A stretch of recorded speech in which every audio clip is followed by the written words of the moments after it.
Hola, ¿qué tal compañeros? Bien, un cordial saludo para ustedes y también por supuesto para los amigos televidentes de Noticias Televisión. Bien, vamos a conversar con la diputada del Partido de Liberación Nacional, Montserrat Ruiz. Diputada Montserrat, bienvenida a Noticias Televisión primero. Hola, hola Javier, muchísimas gracias por este espacio tan valioso, porque al fin de cuentas los diputados y diputadas de la República siempre necesitamos pues estar no solo compartiendo con ustedes como periodistas, sino con la audiencia también de este canal.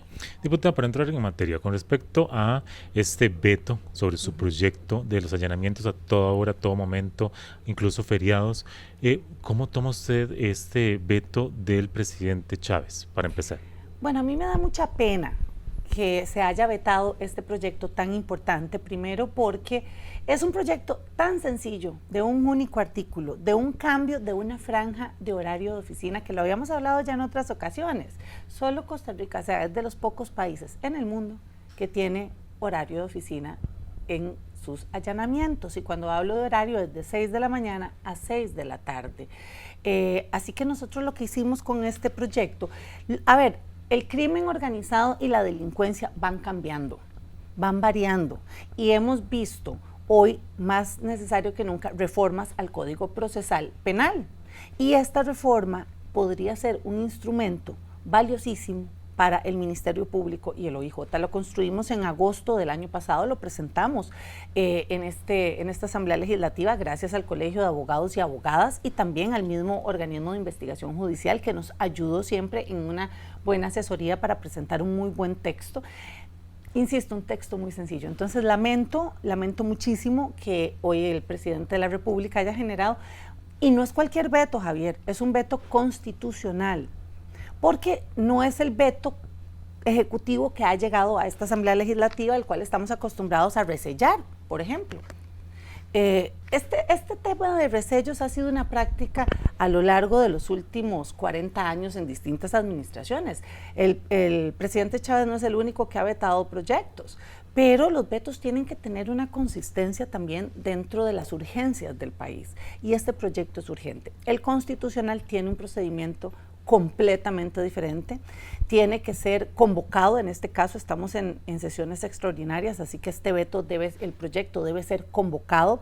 Nosotros acogeríamos y analizaríamos las observaciones del mismo veto. Es un veto que se justifica en 16 páginas, donde en realidad las páginas más valiosas, donde él adjudica el error, están entre sus 8 primeras páginas. Entonces, yo siempre he estado en la disposición plena y absoluta de poder negociar y no llegar a generar una polarización en este entorno, sino llegar y hablar y poder hacer los cambios que se requieran. Insisto, no son de fondo, son realmente de forma.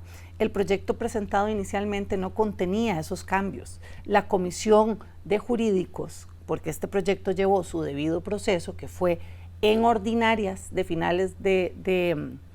principios de este año, empezaron a tratar el proyecto, el cual tramitaron de forma muy rápida y generaron unos cambios al texto, sosteniendo siempre la eliminación del horario de oficina, conteniendo el todos los días, incluyendo feriados, y lo más importante de esto, Javier, la garantía procesal penal, que es la orden de allanamiento. A nosotros constitucionalmente, por un tema de inviolabilidad del domicilio, si no hay una orden de allanamiento y si no hay un juez que acompañe el allanamiento, los allanamientos no se deben dar, no se pueden dar. Entonces, acá nosotros tuvimos que sostener eso, la inviolabilidad del domicilio por medio de la garantía procesal y el acompañamiento de un juez, de lunes a domingo, las 24 horas. Así quedó. Entonces, si el presidente realmente está interesado en convocar este proyecto, que es de urgencia para el país, porque estamos viendo hoy casos, de hecho hoy hubo un allanamiento en horas de la mañana, a las 6 de la mañana, que se puedan dar. El crimen no descansa, Javier. El crimen está acechando hoy las puertas de todas las familias costarricenses, y las personas decentes, honestas, deben dormir tranquilas. El crimen organizado no. Entonces, la convocatoria de este veto debe darse. Después de ahí pasamos a la Comisión de Jurídicos, porque tendría orden de prioridad. Entonces pasa a ser prioridad 1 de la Comisión de Jurídicos, se analizan esos cambios, se analizan las sugerencias, vuelve a plenario legislativo, probablemente con un nuevo dictamen, asumiendo esos compromisos, tanto el Ejecutivo como el Legislativo, de esa corrección o de ese análisis, y pasaría a este plenario a votarlo. Y después de ahí pasa a la Sala Constitucional para que sea la misma Sala Constitucional la que defina si es ley de la República o no. En esto nos vamos a llevar mínimo 3 meses y ya tenemos 2 meses y medio de extraordinarias. O sea, va a ser una ley que se está trazando gracias, número 1, a ese veto que no tiene tal justificación porque la ley tal cual podría aplicarse como está. 2, por la irresponsabilidad del señor presidente de llegar y no entender que se debe convocar de forma urgente. Y 3, de seguir alcahueteando a los y las criminales que rodean las calles de los y las costarricenses. Ayer yo se lo solicité al presidente, él es papá. Hoy están matando hijos en nuestras calles. Tiene que ponerse la mano en el corazón. Diputada, y con respecto a eso vamos a ir aclarando esos mitos. Sí. Sí, siempre se va a poder utilizar solo con la orden de un juez, ¿verdad? Para hacer esos allanamientos. Absolutamente. En todo el mundo, solo con una orden de allanamiento, en todo el mundo, en todos los países del mundo, la única forma de generar un allanamiento es por medio de una orden de allanamiento firmada por un juez. Y los allanamientos deben estar acompañados por un juez. ¿Qué dice el artículo 193 del Código Procesal Penal, que es el que va a cambiar? Sí, el artículo lo que dice es prácticamente que cuando el registro deba efectuarse en un lugar habitado, en sus dependencias, casa de negocio u oficina, el allanamiento y registro será realizado personalmente por un juez y deberá iniciarlo ahí está el cambio que nosotros hicimos, entre las 6 y las 18 horas del día. Esa fue la eliminación que generamos nosotros, entre las 6 y las 18 horas del día, para modificarlo podrá realizarse a cualquier hora y día de la semana, incluyendo días feriados.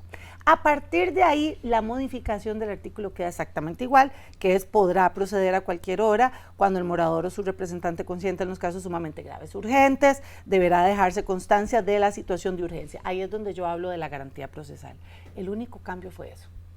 Ahí ellos hablan sobre un error de redacción, Entonces, convoca el proyecto y nosotros analizamos ese error de redacción. Toda y cada una de las modificaciones que la Comisión de Jurídicos hizo fue debido a las sugerencias y criterios del OIJ y el Ministerio Público. ¿Qué opinas sobre las palabras del presidente Rodrigo Chávez, que no le iba a dar instrumentos a el OIJ y la Fiscalía para hacer esto? Es que yo creo que aparte de eso, la frase que utiliza es bastante maliciosa, porque no darle instrumentos al animal ponzoñoso, el animal ponzoñoso son los delincuentes y el crimen organizado de este país. No es ni el Ministerio Público ni el OIJ. De hecho, el OIJ hoy está siendo la institución mejor evaluada del país. Así que a mí me parece que quisiera entender que más bien se equivocó a la hora de generar esa analogía. El único animal ponzoñoso en este país es el crimen organizado. Diputada, y para aclararlo también, en este momento se puede hacer allanamientos, ¿sí? A toda hora, es decir, toda hora. Pero tienen que justificarlo. Los que están fuera de esa franja de horario de oficina se deben justificar siempre. Lo que pasa, Javier, es que esos son los que apelan, los delincuentes, esos son los que apelan porque se van a que la orden de allanamiento no tiene la suficiente justificación u objetivo e invalidan pruebas valiosísimas. Imagínese usted que hoy el crimen organizado en las noches limpia una casa que podría ser allanada a las 6 de la mañana. Entonces, terminan llegando muy tarde para esos allanamientos. Y cuando llegan, terminan siendo apelados por los delincuentes y se traen todas las pruebas abajo. Máxime en un momento de crisis de inseguridad. Absoluta, donde tenemos más de 3,000 homicidios en estos 3 años que llevamos de gobierno. 3,000 homicidios. Estas son armas bastante valiosas. Insisto, el mundo gira y Costa Rica debe girar basado en este tema específico del levantamiento de una odiosa franja de horario de oficina. ¿Qué le pide? Que lo convoque lo más pronto Por posible. favor, eso es lo único que le pedimos. Convoca el proyecto y aquí va a ser analizado. Ya, por ende, vamos a tener un trámite más largo que el que se pudo haber dado con un veto parcial, porque si el presidente realmente hubiera estado interesado en generar ese error de redacción, genera un veto parcial y aquí lo arreglamos rápido, se analiza rápido, no un veto constitucional que va a tener 3 años. Ahora, a mí me parece curiosísimo el miedo que se tiene después de este veto. Sale un día después de los allanamientos que se dieron a los presuntos casos de corrupción del gobierno. Y aparte de eso, se justifica que hoy los allanamientos deberían ser para tráfico de drogas. ¿Y qué va a pasar con los otros delitos? Entonces nada más vamos a tener allanamientos para tráfico de drogas, eso dice el veto. Entonces, bueno, el presidente debe convocar este proyecto si realmente está interesado en seguir con la agenda de seguridad de este país. No puede ser tan contradictorio. Ese diputado. No, gracias a ustedes. Estamos dándole seguimiento. Bien, estábamos hablando con la diputada Montserrat Ruiz de Liberación Nacional, hablando sobre el tema del veto de los allanamientos a toda hora, a todo momento. Bien, ese fue un reporte de Javier Paniagua para Noticias Televisión. Continuamos ustedes, compañeros, con más. Adelante.